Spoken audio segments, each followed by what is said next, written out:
So I just wanted to go through today how you can beat your competitors. So in the industry, obviously, we talk about competitor analysis a lot. We talk about things that you can do. But for me, the biggest thing is simply to learn from your competitors and use what you learn from them to apply it to your own strategy, and then you can beat them. As just mentioned, I'm the head of search at Ricemedia, search and social digital marketing agency. We're based in Birmingham, and me, I am a dog mom. I've got my two little doggies, my Max, who's my Cocker Spaniel, and Milo, who's my Beagle. I like to bake, I like to cook, and I love a cheesy movie, and we'll probably see a few cheesy movies pop up during the presentation as well. So why should you actually care about your competitors? You know, we're also inclusive in what we do and our own strategies. Why should we actually be looking at what other people do? It's simple, really. You'd be so naive to think that your competitors don't have a marketing strategy and that they aren't watching what you're doing. I guarantee your competitors are monitoring what you're doing as much as you should be monitoring them. And also, 9 times out of 10, they also have budget. They're also doing SEO. They're also doing social media. So look at what they're doing and adapt that in your strategy. As the Godfather says, you need to keep your friends close, but make sure you keep your enemies closer. So if we take it back to Google and just from top line stats, on Google alone, there's 40,000 searches every second, and that equates to 1.17 billion unique users. So there's an awful lot of searches out there. There's an awful lot of competition out there. But that doesn't mean that you can't rank well for your terms, especially when you're up against the really big brands out there like the Amazons and the eBays. For the nichest of searches, there's competition, there's searches, and there's things that you can do. So Beagle dinosaur outfit, for instance, which is a legit search from my history. I'll let you all laugh about that one. So how do you get ahead?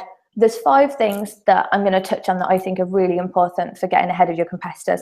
And I'm going to look at ways in which you can do it, some examples of what we've done for our clients, and some case studies of kind of the stats we've seen in doing those as well, just to show that you don't have to be the biggest brand in the world to be able to achieve success from your competitors. So the first thing is alerts. There's 2 different types of alerts that I use personally on a day-to-day basis. There's and Talkwalker alerts, and both are free to use. But what I like to do with them is don't just set up an alert for the brand. So I've got alerts set up for Ricemedia, I've got alerts set up for all of our clients, all of their competitors, but also I've got alerts set up for specific products that are really big for the competitors. I've got alerts set up for key personnel with our competitors, and also the services that they do. I get them sent to me once a day with the best results, and it just means that I can really quickly aggregate everything and see what's going on with any of the clients that we've got within the company. There's also BuzzSumo, which we use, and BuzzSumo isn't free, but what I really like about BuzzSumo is that it will tell you if the coverage received a link or not. So a few weeks ago in St. Paul's Square, where we're based, there was a Steven Spielberg film being filmed, and we put a video up, we shared that around, and a lot of places picked up the video that we filmed of the coverage. And so we can see that Screen Week covered it and mentioned our video, but they didn't link back to us. So I know now that I can get in touch with Screen Week and go, okay, hey guys, look, you've spoken about Rice, can you make sure you put a link in? And the same, you can do that with any mention of your competitors and kind of see where they're picking up the mentions through BuzzSumo. So when you've got all these alerts coming through, there's 5 core things that you want to look at that you can then take for your own client. So 1, what is the coverage about? Where was it featured? When was it posted? Why was it featured? So to put that into a real life situation, we work with Vax on their social media, and one of Vax's biggest competitors is Dyson. So I not only monitor Dyson, I monitor Sir James Dyson, because he is the face, and 9 times out of 10, any press around Dyson is because of him. So as an example, I had this one come through. So what is it? It's a comment that Sir James had done. Where was it? It was picked up by the Telegraph, by the BBC. It was in May this year, and it was to do with the EU. Why was it there? Okay, it was opinion. It was a political event. And how did they get it? Oh, they held a press conference. So what I can do now is I can go back to Vax And I can say to them, okay, look, anytime there's anything to do with Brexit, the EU, I know that Dyson are probably going to get some coverage from it. They're probably going to get some social media coverage, possibly going to get some links for their SEO as well. And the reason is that Sir James Dyson holds a press event and they talk about how that's going to impact Dyson as a company. So now I throw it back to the client and go, okay, could you have any input in that topic on any way? Is there anything we can do to make sure that you're also getting the same coverage as they're getting? So it's a really good way of understanding where and why your competitors are featured and how that can create an opportunity for you. So say if, so we work with a jewelry client as well, and 2 years ago, one of their competitors did a big competition where they dropped a diamond in the middle of London somewhere, and you had to try and find it. So since then, they got loads and loads of press coverage for this. So the key thing for us was, okay, what can Diamond Heaven do that these guys have did? And what kind of big competition can we do for them? Because we know that these publications will pick it up and there's a link opportunity there in publications X, Y, and Z. They're the kind of questions that we're asking and trying to work a big campaign for them. Rankings. So rankings are pretty much at the core of everything that we do with SEO. You know, we want to make sure that we're getting those high rankings for our clients. We want to get those trophy terms on page one, and more importantly, the converting terms. But you should also be monitoring the rankings of your competitors and not just yourself. So what I do and what I say to the team is pick a few terms for each of your clients, and maybe 5 terms for each client.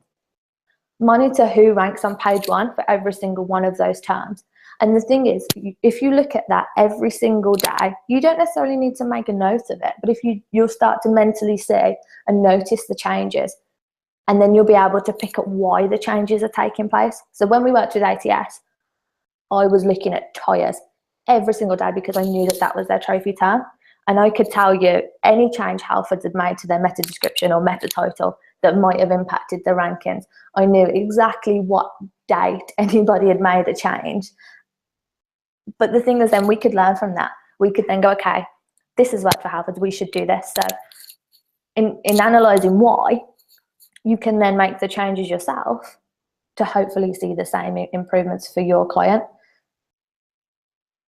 Another way, it's quite a cool way that I like to do, that you can do it, is when you're searching within Google and you do a site search, go to search tools and look at changes in the past week or month, depending on how quickly your industry changes, and you'll be able to see what pages Google's recently indexed, and that will also give you an idea if anybody's updated their optimization recently. It's a really quick way to do it without having to use any tools to kind of go through what's going on. But then if you're seeing some big change and you've seen someone's made a big difference to their meta title or description, you'll be able to then pinpoint back the exact time that they changed it and when Google picked it up. So for example, it happened with Stephen Stone, who are a competitor of Diamond Heaven, our jewelry client. So Stephen Stone have ranked #1 for engagement rings, maybe for the past 2 years. They've had a couple of drop-offs, which correlated with some algorithm updates where they kind of disappeared and then they bounced back up. Was monitor whether their titles and descriptions changed. And just before they dropped recently, they put GIA into the title, which is one of kind of the certifications for the diamonds. Since then, they've taken it off and they've put it back on, they've taken it off again. But it was interesting for me to see that they put that in, and then a few days later, they kind of lost ranking, and now they've removed it and they've regained the ranking. So it's all these little changes. So now I know for our client that's in the jewelry sector, the most important thing is to make sure that it's just the engagement rings, diamond rings, wedding rings within the optimization, and to not worry about the certifications. Then we kind of look, so you've looked at the titles, you've looked at the descriptions, you're looking in the rankings daily and you're seeing movement. The next thing to do when you see, if you see any big movement for a particular brand, is look at the site itself. We can use Screaming Frog to look from a technical point of view. We can use the likes of WooRank to get a really quick overview of what's going on. But I think as well, it's always just good to use human eye and to have a look at the actual landing page itself and whether the content on that page has changed recently. So for Stephen Stone, their engagement rings page didn't used to be a hub page. and now it is. So they've got a nice big banner at the top with some text on. Then they've got some call to actions throughout now and links to all the category pages, but in a really nice scroller format. So it's where they aggregate all their engagement rings related content and engagement rings related pages, rather than a category listing page as such, where you've got every single product. So we saw Stephen Stone did that. So we did it for Diamond Heaven. And the beauty of it is, Diamond Heaven now rank on page 1 for engagement rings. So looking at what everybody else is doing, it can help you, but we do need to remember that it's not always a complete science. Tiffany, for example, they're the bane of my life. They have ranked on page 1 for engagement rings and engagement rings related terms for the last 4 years, regardless of the fact that many times they haven't had a meta description. Meta description has been far too short, it's been far too long, they haven't had titles on many occasions, yet they still rank highly. So I know there's always caveats to things, but in most cases, if you look at what the competition is doing and you find that they're doing well, and then you apply that to your own client, you should see some kind of improvements. Yes, we do need to bear in mind technical, we do need to bear in mind backlinks and other elements. But as a rule of thumb, say you have a clean site, say you've done your disavowals, then you should see some changes based on other performing people. There you go. Social. So there's so many ways in which you can use social to kind of get an idea of what the competition are doing, and to use that for your own social profiles. Follow them. It's really, the first tip is really simple. Just make sure you're following the competition and looking at what they're doing regularly. Now, I'm not saying Ricemedia is going to go around and follow every SEO agency in the country, but I personally follow a few agencies that I want to keep an eye on. I personally follow a lot of my clients' competitors to see what they're doing. Also, though, you can use TweetDeck if you don't want to be straight up following everybody. Use TweetDeck, it's free. Get the columns for TweetDeck, and you can do columns based on users, as well as mentions and trends and hashtags. So I've got a TweetDeck board set up for all of Vax's competitors that I'm looking at all the time to see who are they messaging, what's going on, what they're doing. It's like Dyson retweeted Neil Patrick Harris the other day because he shared an image with their Vax on. So straight away, I was straight over to Vax and saying, look, Dyson have done this. This message itself has got like 63k retweets. We need to make sure that if anybody of profile is messaging you, you need to be getting straight in touch with them. You need to be retweeting what they're sending through to you as well. And then that will help your organic reach for your Twitter profile. So there's some of the hashtags as well. So from an SEO perspective, I've always got these ones up as well, so that for any clients that are looking, we're trying to do any outreach for, we can see straight away any kind of requests, any bloggers, journalists, PRs are looking for, that we can then kind of give products for. So there's loads of ways that you can use TweetDeck. I think it's one of the best free tools out there that you can use to help kind of get an idea of what's going on. Sprout Social is a really good tool as well, which we use for our clients. And the Twitter listening report is really useful to get an idea of market growth for specific keywords. So I've got all of Vax's competitors in there, and every month it will tell me whether someone has grown. So for example, Bissell, people tweeting about the word Bissell. So a 12% increase in growth in October. And then when I looked a little bit deeper into that, they'd done a competition. So we can see that straight away, if you do a competition on Twitter, you'll see a growth. So I went to Vax and said, okay, this is what Bissell have done. They've done a competition. I think we should look at doing something on Twitter for you guys. What should we do? Here's what I think we should do. And we've put a plan together now to get a competition out in the next few weeks. So with competitions and with monitoring posts, it's brilliant to kind of see what everybody else is doing. But don't copy them. So we'd put this really cool competition live for Diamond Heaven last Valentine's Day, actually this one was, and we teamed up with another client, and there was a stunning, really beautiful diamond necklace and some Vera Wang flowers. And then the next day when I looked on my Facebook after we'd posted this up, I got this lovely Burns Jewelers sponsored post coming out with pretty much the same competition. And you just have to think, is imitation the sincerest form of flattery, or is it a little bit cheeky? So just watch out you don't completely mirror what people do.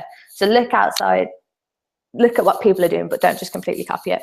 There's also the fact that don't just look at your direct competitors with social. Social's about audience. It's about getting in contact with the people who want to be buying and who want to be sharing your products and your services. But I think with the rise of Unilad and Pretty 52 and sites like this, we should be looking at what they're doing, and we should be looking at what people who are also targeting our same audience are doing. So Pretty 52, for example, I think they target a very similar audience to Diamond Heaven, and we saw that memes worked really well for them. So we tried it for Diamond Heaven. So we did this one on the end of October. No paid budget behind it. It was just a pure post on there. It had 90 plus shares, 250 plus likes, and 144 comments. So there was, as I said, no advertising budget behind it. This was posted on a Sunday afternoon. And because we'd seen that this kind of post did well for that audience, we've tried it. And now it's something that's firmly within the strategy for DH because it worked so well for them. So monitor the accounts and tailor to make it work for you.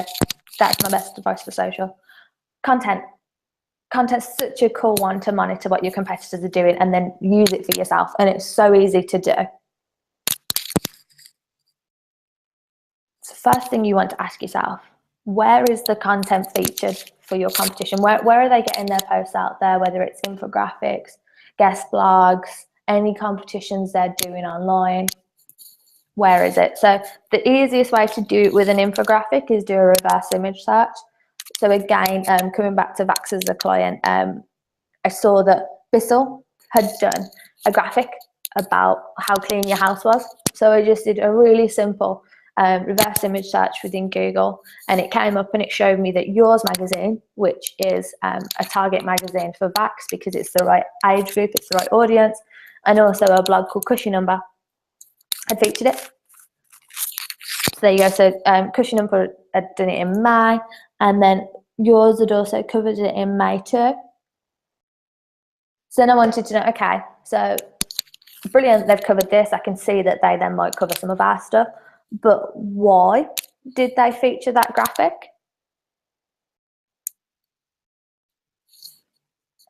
So I looked at the text and I looked at what the graphic was about and how they'd angled it on Yours magazine. So biggest things that kind of popped out for me was the shock factor, the family angle of it, the kind of cringe factor of it. And so then I was like, okay, so it relates to the audience because it's about family. It resonates with them because it's talking about all these hidden sins and all this dirt within your carpet. And they take action because it shocked them and they're like, okay, oh my God, my carpet might be due a clean. So now I know that that's the kind of content that I need to angle to get it featured. So how can I get it featured? Okay, well, I'm not going to turn around and do a Mean Girls and copy exactly what they've done with their graphic.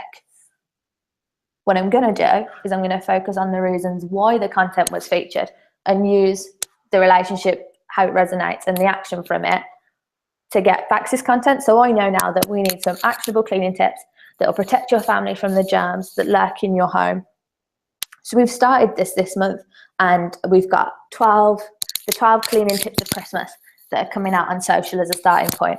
And then we're going to graphic that up at the end and make a really nice graphic that the SEO team can then start using to get some links from an outreach. So we've got facts about how 34% of people don't clean their carpets. There's facts about mold spores within your carpet. Like, we're making it shocking and cringy, but packaging it so you don't go, oh my gosh, that's disgusting. It's packaged to the extent of, okay, I really should take action about this. I've got guests coming over at Christmas. I'm going to have kids in the house. I need to make sure that the home's tidy and I need to make sure that it's clean to keep everybody protected.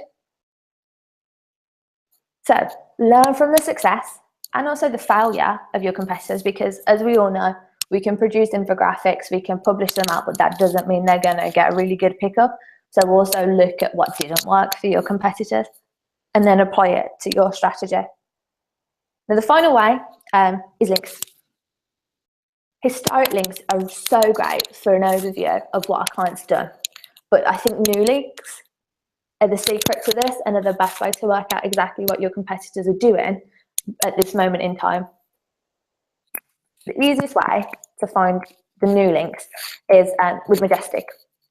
So when you're on Majestic, I like to do it for a specific URL as well as domain level. So I've just put in an example from when we did a blog of the Brighton SEO and the speaker slides. So I wanted to see what new links were generated to that page from doing it. And straight away, here's our link. Okay, we're on search engine watch, site viz, media flow, lovely. But then I wanted to look at what other sites had covered Brighton SEO talks and whether they linked back to us in it. So there was an opportunity on traffic.co.uk. They'd covered Brighton SEO, but they hadn't linked back to us when they'd done it. So then I knew that I could get in contact with them and go, okay, look, you've linked to the SlideShare from Branded 3 in there, but you haven't linked to ours. Here's the link, and you add it in. And since then, they have added it in, which is brilliant. But it's a really quick way to spot opportunities for where your competition have got links that you can then go through, work out exactly how they've got the link, and pick out and contact them to get the link back for yourself. It's also really useful for finding your competitors' blogger list and who they're using to review their products, and also with any kind of blogger outreach schemes they've got going on. So for Vax, I was having a look at what Dyson were doing, and I found that this site had mentioned about the hashtag Dyson challenge in the blog that they covered. So then I just did a really simple Google search finding this site through Majestic. And there was just a list of maybe 20, 30 sites talking about the Dyson challenge. So I've got straight away Dyson's list of bloggers that then I know will talk about vacuums, care about family, care about that kind of lifestyle post. And when I need to for Vax, they're there, and I can contact them all, and odds are they'll probably do coverage for Vax as well as Dyson. So that's made my life 10 times easier when we've got a big campaign for Vax, because I've already got all the contacts there to target. So if you know all the links that your competitors have, you know exactly what they're targeting, you know what terminology they're targeting, you know what services they're promoting, what products they're promoting, and who they're using to do that, and you can take that and use it to your advantage. So our key takeaways from this: monitor your brand and any product mentions of the brand also. Understand the social strategy of all your competitors and what they're posting, when they're posting, who they're interacting with. Be aware of new content that your competitors create and where it's featured. Find out why it's then being featured and use that with your strategy. Monitor new links and highlight the SEO focus and also the blogger list of your competition, and know who's on page 1 all the time, and understand movement for your core and trophy terms. Thank you very much.